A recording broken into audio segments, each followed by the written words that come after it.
अस्सलामुअलैकुम। डिस्कवर इल्म के दिलचस्प और मालूमाती सवालात और जवाबात की सीरीज में खुश आमदीद। सवाल नंबर 1, सबसे ज्यादा पुराना दरख्त कौन सा है जो फल लेता है?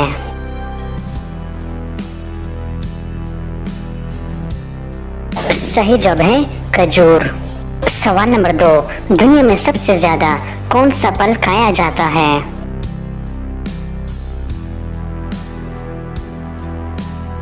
सही जवाब है केला। सवाल नंबर 3, पैराशूट किस साल में पहली बार इस्तेमाल किया गया?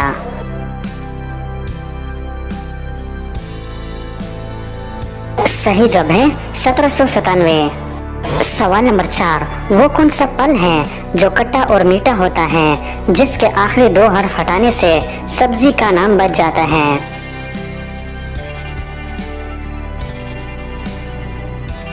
सही जवाब है आलूचा। सवाल नंबर 5, वो कौन सा ऐसा जानदार है जो अपनी गर्दन मोड़ नहीं सकता?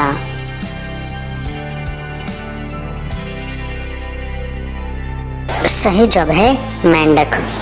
तो दोस्तों, उम्मीद करता हूँ कि आज की वीडियो आपको पसंद आई है। अगर पसंद आई है तो लाइक का बटन दबाएं और मज़ीद मालूमाती वीडियोस के लिए हमारे चैनल को सब्सक्राइब कीजिए। शुक्रिया।